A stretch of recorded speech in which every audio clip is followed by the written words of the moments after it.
Assalamualaikum warahmatullahi wabarakatuh. Dalam video ini akan dilanjutkan pembahasan soal-soal tentang dampak sosial informatika. Yuk, kita langsung menuju ke TKP.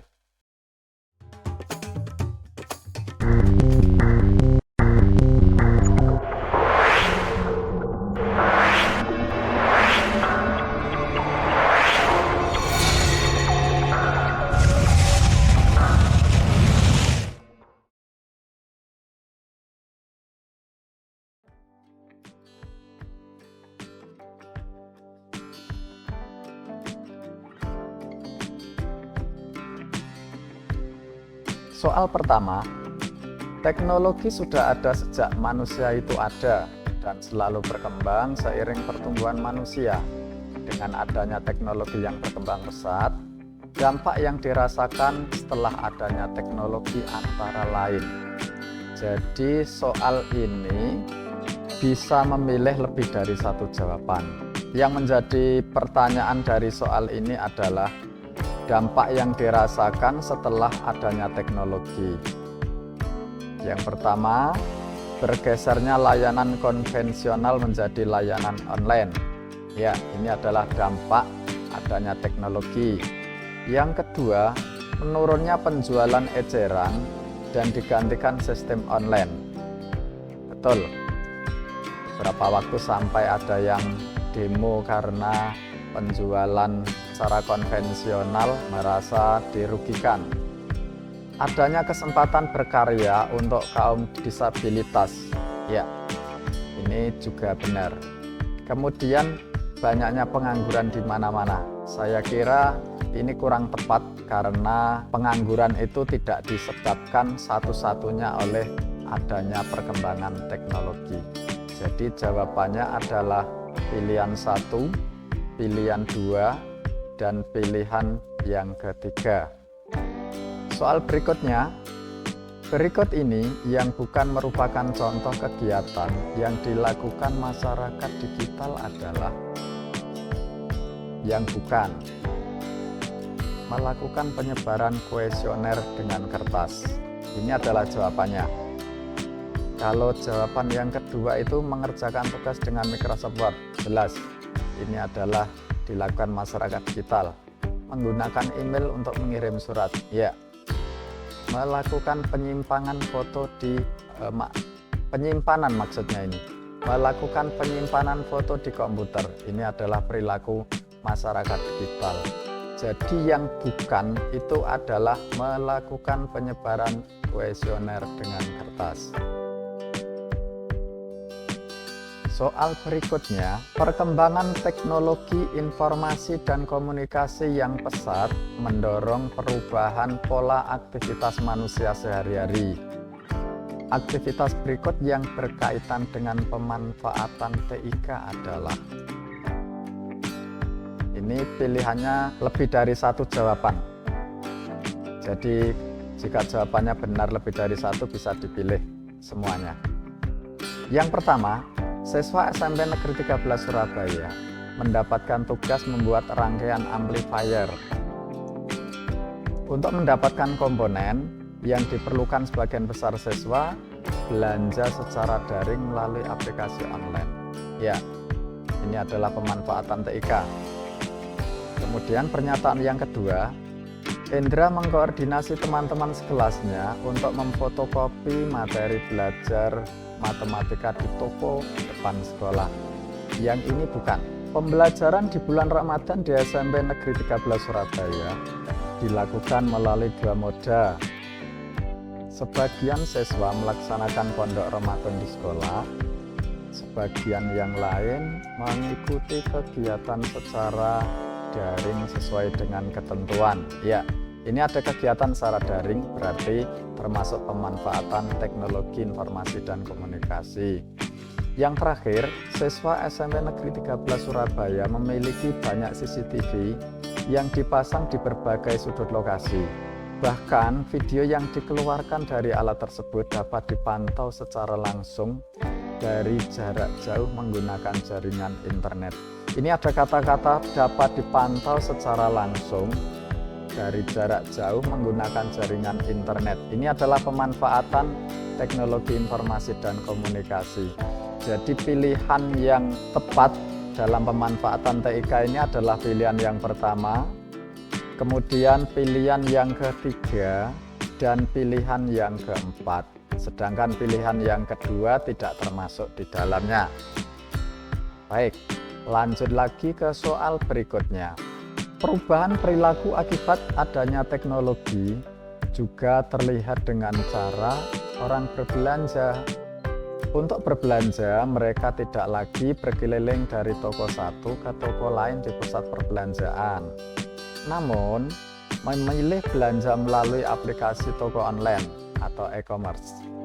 Sedangkan saat melakukan transaksi pembayaran juga telah menggunakan teknologi seperti ditunjukkan pada gambar di bawah. Jadi gambarnya ini menunjukkan bahwa ketika belanja di aplikasi online itu sudah menggunakan salah satu aplikasi namanya OVO. Maaf, saya menyebut berdasarkan gambar itu. Pembayaran tersebut memanfaatkan aplikasi apa ya? Di bawahnya ini adalah transfer bank, ATM, e-wallet atau dompet digital, kartu kredit. Jadi OVO ini termasuk salah satu dompet digital atau e-wallet. Lanjut ke soal berikutnya. Saat ini banyak bermunculan aplikasi dalam bidang kesehatan, sehingga membantu memudahkan seorang pasien untuk segera mendapatkan penanganan yang tepat dari tenaga medis. Berikut ini yang merupakan keuntungan pemanfaatan aplikasi dalam bidang kesehatan adalah pemanfaatan aplikasi dalam bidang kesehatan. Untungnya itu apa? Pertama, tidak perlu antri karena pendaftaran pasien dilakukan secara daring. Pilihan yang kedua, mendapatkan penanganan lebih cepat apabila kenal dengan pegawai rumah sakit atau klinik. Pilihan ketiga, dapat berkonsultasi tanpa harus mendatangi dokter. Pilihan keempat, menghemat waktu dan tenaga. Jadi pilihannya ini yang tepat, keuntungannya adalah ini bisa memilih lebih dari satu. Pilihan pertama, tidak perlu antri saat pendaftaran pasien. Kemudian dapat berkonsultasi tanpa harus mendatangi dokter. Berikutnya adalah menghemat waktu dan tenaga. Apakah mendapatkan penanganan lebih cepat apabila kenal dengan pegawai rumah sakit? Ini tidak termasuk di dalamnya, karena jika aplikasi itu sudah berjalan secara otomatis, maka antara pegawai dan pasien tidak lagi bisa tolong-menolong walaupun itu kenal dekat. Berikutnya, apa dampak utama dari teknologi informasi dan komunikasi terhadap interaksi sosial? Pilihan jawabannya, peningkatan konsentrasi dalam pembelajaran. Ingat, di sini adalah interaksi sosial. Yang kedua, meningkatnya pertemuan langsung. Yang ketiga, perubahan dalam cara berkomunikasi. Yang keempat, berkurangnya penggunaan media sosial. Dampak utamanya adalah terjadinya perubahan dalam cara komunikasi. Kalau dulu biasanya orang itu berkomunikasi secara tatap muka atau langsung ketemu, sekarang tidak, bisa komunikasi dari tempat yang sangat jauh, bahkan komunikasinya bisa menggunakan video call. Soal berikutnya, perkembangan teknologi juga telah membuka peluang kerja baru bagi manusia di era modern. Pekerjaan yang dimaksud antara lain di bawah ini kecuali, yang bukan. Ini ada penekanannya, pengecualian. Yang pertama, pengembang aplikasi atau developer. Yang kedua, programmer. Yang ketiga, sopir taksi online. Yang keempat, security.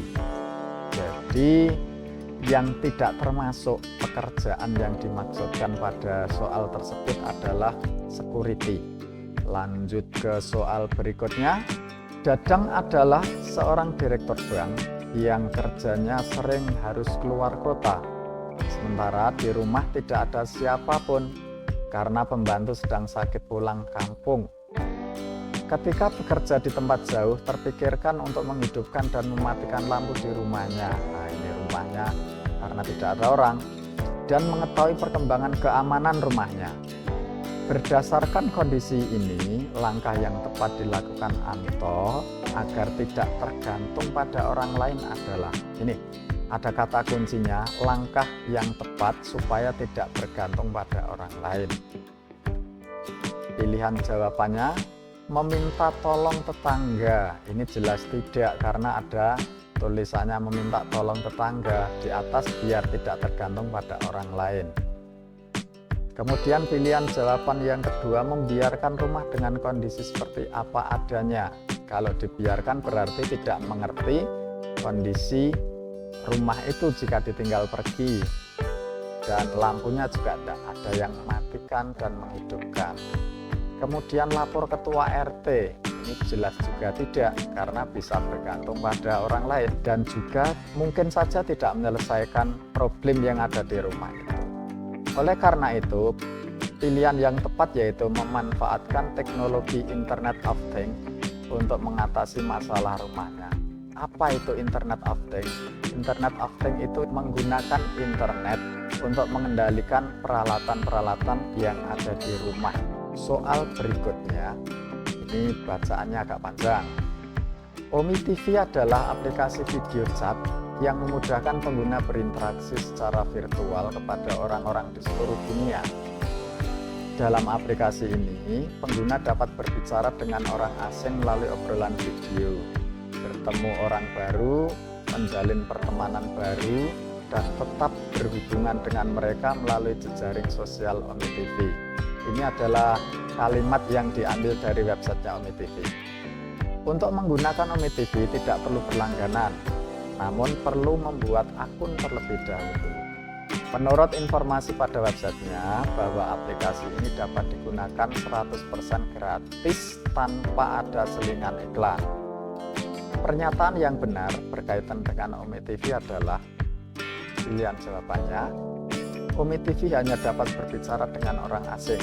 Kemudian pilihan kedua, pada aplikasi Omi TV dapat melihat film seperti pada YouTube. Yang ketiga, Omi TV adalah aplikasi media sosial yang memungkinkan antar pengguna berbicara secara langsung tanpa ada batasan. Yang keempat, agar dapat menggunakan Omi TV secara gratis tanpa perlu membuat akun, maka dapat melakukan pembayaran dengan berlangganan. Yang nomor satu ini tidak, karena berbicaranya itu bisa saja dengan sama-sama pengguna Omi TV domestik, tidak harus dengan orang asing, karena nanti yang muncul itu secara acak. Pada aplikasi Omi TV dapat melihat film, tidak, jadi tidak ada film di Omi TV itu. Omi TV adalah aplikasi medsos yang memungkinkan antar pengguna berbicara tanpa ada batasan, ini betul. Kemudian agar dapat menggunakan Omi TV secara gratis tanpa perlu membuat, ini salah, karena harus membuat akun. Jadi kunci jawabannya itu ada pada pilihan yang ketiga. Baik, kita lanjutkan lagi pada soal berikutnya. Apa dampak positif penggunaan teknologi informasi dan komunikasi dalam pendidikan? Kita lihat dulu pilihan jawabannya. Meningkatkan ketergantungan pada teknologi, memperluas pengetahuan siswa melalui akses internet, menurunkan tingkat stres siswa, mengurangi resiko plagiarisme. Ini dari 4 pilihan jawaban, yang paling tepat adalah memperluas pengetahuan siswa melalui akses internet. Soal berikutnya, inovasi dalam dunia pendidikan terkait dengan perkembangan teknologi informasi antara lain dengan adanya aplikasi pembelajaran jarak jauh atau e-learning. Bahkan telah banyak fasilitas laboratorium maya.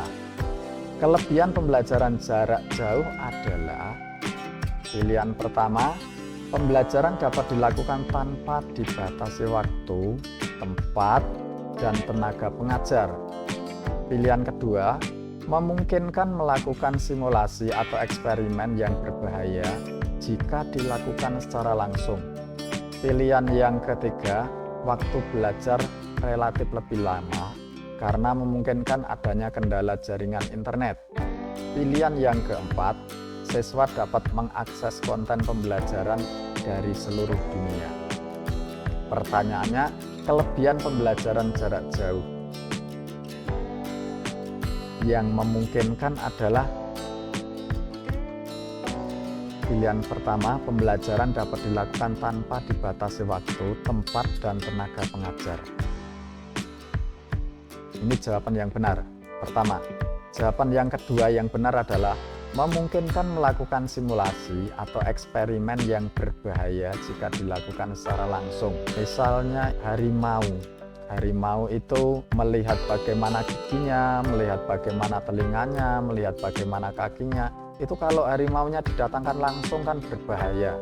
Oleh karena itu dengan laborat maya itu lebih memungkinkan mendatangkan harimau di layar monitor sehingga bisa dihadapkan ke sana kemari dengan lebih aman.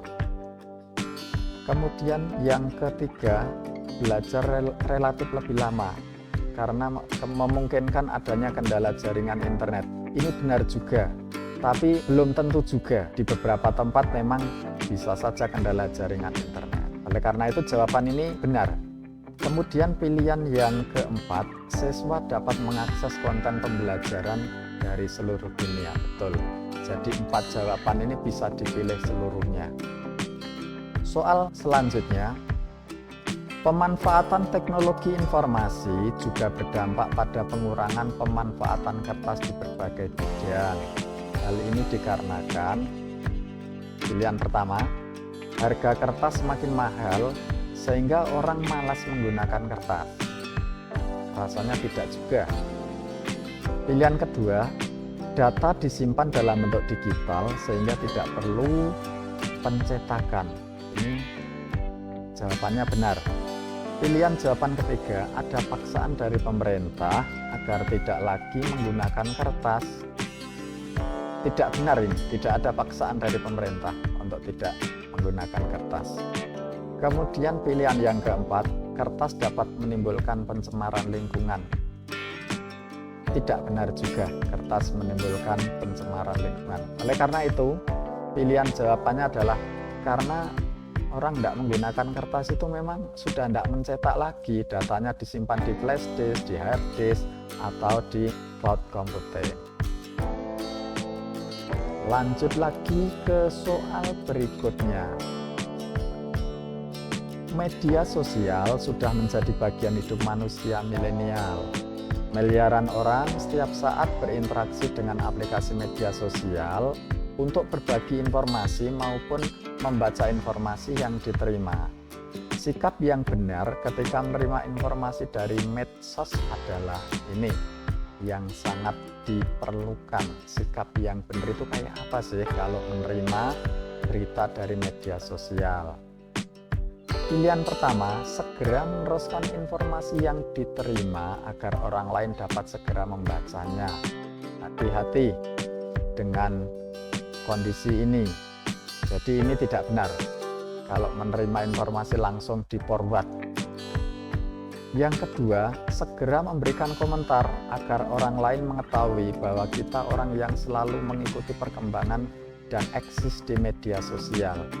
Pilihan yang kedua ini juga tidak benar. Jadi jangan segera untuk mengomentari hal-hal yang belum kita pahami, karena bisa saja komentarnya nanti salah, sesat, dan menyesatkan orang lain. Pilihan yang ketiga, membaca dengan teliti dan cermat, mengecek kebenaran berita sebelum kita meneruskan atau menyebarkan ke orang lain. Ini yang tepat. Jadi dibaca dulu sumbernya itu dari mana, apakah beritanya itu berita bohong atau fitnah atau berita fakta. Jika itu beritanya benar, berita fakta, baru diteruskan ke orang lain. Pilihan yang keempat, melapor ke admin untuk menghapus informasi yang tidak kita senangi. Jika admin tidak memberikan respon, maka keluar dari grup agar tidak terpapar berita yang tidak benar. Ini juga sikap yang tidak tepat. Jika tidak senang langsung minta dihapus ke admin atau keluar dari grup, itu tidak benar juga. Oleh karena itu, pilihan jawabannya yang paling tepat adalah pilihan jawaban yang ketiga. Lanjut lagi ke soal berikutnya. Apa konsekuensi dari ketergantungan berlebihan pada teknologi terhadap kesehatan mental siswa? Ketergantungan dan berlebihan pada teknologi, penurunan tingkat stres. Penurunan tingkat stres, pilihan pertama. Pilihan kedua, peningkatan kesehatan mental. Pilihan yang ketiga, meningkatkan resiko plagiarisme. Yang keempat, peningkatan tingkat stres dan kecemasan. Jadi dengan ketergantungan pada teknologi terhadap kesehatan, Indonesia beberapa waktu yang lalu berdasarkan hasil penelitian ditunjukkan tingkat tertinggi di seluruh dunia menggunakan jaringan internet. Padahal ini mengakibatkan kesehatan mental. Apa itu? Yaitu peningkatan tingkat stres dan kecemasan. Jawabannya D. Baik, lanjut lagi ke soal berikutnya. Ini adalah bacaan dari sebuah media massa dari CNBC Indonesia. Data terbaru menunjukkan penduduk Indonesia kecanduan HP parah. Lagi-lagi warga RI ada peringkat pertama dalam hal waktu yang dihabiskan menatap layar HP. Ini adalah bacaan dari CNBC Indonesia. Beritanya itu memuat tentang hasil penelitian yang menyebutkan bahwa orang-orang Indonesia itu menggunakan internet sangat lama dibandingkan dengan negara-negara yang lain, yaitu 6,05 jam setiap hari. Kemudian pertanyaannya, dari data tersebut, maka masyarakat Indonesia berpotensi terkena dampak negatif pemanfaatan internet. Antara lain, pilihan pertama, orang tua cenderung malas bekerja karena lebih asik bermain smartphone yang dimilikinya. Saya rasa ini kalau orang tua kurang begitu tepat, karena yang main HP untuk main game itu biasanya adalah anak-anak. Pilihan kedua, semakin mahalnya harga handphone karena sebagian besar orang membelinya sebelum gawenya rusak. Ini juga pilihan yang kurang tepat. Kemudian anak-anak akan cenderung individualis, introvert, dan tidak mampu bersosialisasi. Ini adalah dampak negatif dari penggunaan internet yang terlalu lama, terutama pada anak-anak. Berikutnya, anak-anak tidak patuh kepada orang tua dan guru di sekolah. Ini juga kurang tepat. Jadi pilihannya adalah anak-anak cenderung individualis, introvert, dan tidak mampu bersosialisasi. Ini ada di dalam buku informatika kelas 7 bab 8. Silakan nanti bisa dibaca. Kemudian soal nomor 37, manfaat teknologi informasi dalam dunia pendidikan meliputi akses mudah ke informasi dan sumber belajar. Betul. Ketergantungan pada buku cetak. Tidak. Pembatasan interaksi guru dan siswa. Ini juga pilihan yang tidak tepat. Keterbatasan akses ke pengetahuan global. Ini juga tidak benar. Jadi, jawaban yang benar adalah akses mudah ke informasi dan sumber belajar. Soal berikutnya, apa yang harus dilakukan jika seseorang menjadi korban cyberbullying? Cyberbullying itu adalah melakukan pembulian melalui internet. Apa yang harus dilakukan? Membalas dengan ancaman balik? Tidak. Tetap diam dan tidak melaporkan. Ini juga pilihan yang tidak tepat. Memberitahu orang tua atau guru. Ya, bisa dilakukan. Kemudian menjadi teman yang baik di media sosial. Untuk soal ini pilihan jawabannya adalah memberitahu orang tua atau guru jika mengetahui ada temannya yang menjadi korban pembulian melalui internet. Soal berikutnya, tindakan yang termasuk dalam cyberbullying adalah Pilihannya, memberikan pujian berlebihan secara online. Ini jawaban yang tidak tepat. Yang kedua, membagikan informasi yang menyebabkan orang lain tersinggung. Inilah yang dinamakan dengan cyberbullying. Membagikan informasi dengan maksud humor. Salah. Membuat konten dengan penokohan salah satu anggota grup media sosial. Ini juga tidak tepat.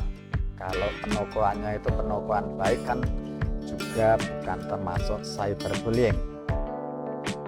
Lanjut lagi ke soal berikutnya. Tujuan umum dari serangan phishing dalam dunia cybercrime adalah cybercrime itu kejahatan yang dilakukan melalui internet atau kejahatan dunia maya. Mencuri informasi pribadi atau password. Ya, biasanya kejahatan internet itu untuk mencuri informasi yang sangat penting dilakukan untuk kejahatan berikutnya. Betul. Kemudian memancing calon korban agar membeli produknya secara online. Tidak selalu. Kemudian membeli produk secara online. Tidak. Menyumbangkan uang untuk amal melalui situs web palsu. Ini juga tidak selalu benar seperti itu. Oleh karena itu yang paling pasti itu adalah mencuri informasi pribadi. Lanjut lagi ke soal berikutnya. Pencuri identitas di internet mungkin tidak tertarik dengan informasi personal seperti di bawah ini. Nama lengkap, alamat lengkap, film favorit, lokasi rumah. Biasanya kalau misalnya ada web phishing, kita diminta untuk memasukkan film favorit, itu datanya tidak dibutuhkan. Tidak tertarik, mau digunakan untuk apa juga tidak penting. Jadi yang tidak menarik itu informasi pribadi di sini adalah film favorit. Soal berikutnya, saya harus berkonsultasi dulu dengan guru atau orang tua atau orang lain yang terpercaya jika sebuah website yang saya kunjungi menanyakan data tentang 1. Cita-cita, 2. Makanan favorit, 3. Alamat rumah, 4. Agama. Dari 4 pilihan ini yang paling tepat adalah alamat rumah. Alamat rumah ini menjadi salah satu dokumen atau informasi pribadi. Maka perlu dulu konsultasi kepada orang tua atau orang lain yang mengetahui tentang hal itu. Aman enggak kira-kira kalau memasukkan alamat rumah? Begitu maksudnya. Soal berikutnya, bagaimana media sosial dapat memfasilitasi kolaborasi dan pertukaran ide antar individu, menghambat kreativitas, mendorong persaingan tanpa batas, memudahkan diskusi dan kolaborasi, menyebabkan kebingungan ide. Ini media sosial memfasilitasi kolaborasi. Di sini adalah memudahkan diskusi dan kolaborasi. Jawabannya. Oke, lanjut lagi ke soal berikutnya. Dampak positif apa yang dapat dihasilkan dari kampanye amal dan penggalangan dana melalui media sosial? Meningkatkan kepedulian sosial, menyebabkan ketidaksetaraan dalam masyarakat, memperburuk kondisi lingkungan, menghambat inovasi teknologi. Jawabannya adalah meningkatkan kepedulian sosial. Karena ternyata banyak orang yang menyelenggarakan kampanye amal dari media sosial, ternyata uangnya terkumpul sangat luar biasa. Baik, soal berikutnya. Apa dampak perubahan gaya hidup siswa akibat teknologi informasi dan komunikasi? Pilihan jawabannya, berkurangnya gangguan tidur, peningkatan aktivitas di luar rumah, menurunnya kesehatan fisik seperti obesitas, berkurangnya waktu bermain game online. Gaya hidup akibat TIK ini adalah menurunnya kesehatan fisik akibat seperti obesitas. Jadi ketika jarang bergerak karena banyak bermain HP, itu mengakibatkan energi yang dimasukkan ke dalam tubuh itu tidak terbakar, sehingga mengakibatkan kegemukan. Soal berikutnya, dampak negatif TIK terhadap keamanan informasi melibatkan. Pilihan jawabannya peningkatan keamanan data, resiko peretasan dan pencurian data, pengurangan resiko penipuan online, meningkatnya kepercayaan pada keamanan online. Dampak negatifnya adalah terjadinya resiko peretasan dan pencurian data. Soal selanjutnya, ini soal terakhir. Dampak negatif dari penyebaran berita palsu meliputi peningkatan kepercayaan masyarakat. Pilihan pertama. Pilihan kedua, meningkatnya rasa tanggung jawab media. Pilihan ketiga, peningkatan konflik dan ketidakpercayaan. Pilihan keempat, penurunan tingkat kecurigaan. Jawaban yang tepat adalah peningkatan konflik dan ketidakpercayaan apabila banyak sekali terjadi penyebaran berita bohong atau fitnah. Demikian pembahasan contoh soal-soal terkait dengan bab dampak sosial informatika atau dampak sosial teknologi informasi dan komunikasi pada bab 8 buku informatika kelas 7. Mudah-mudahan dapat membantu kalian dalam memahami konsep yang sudah dipelajari. Terima kasih. Wassalamualaikum warahmatullahi wabarakatuh.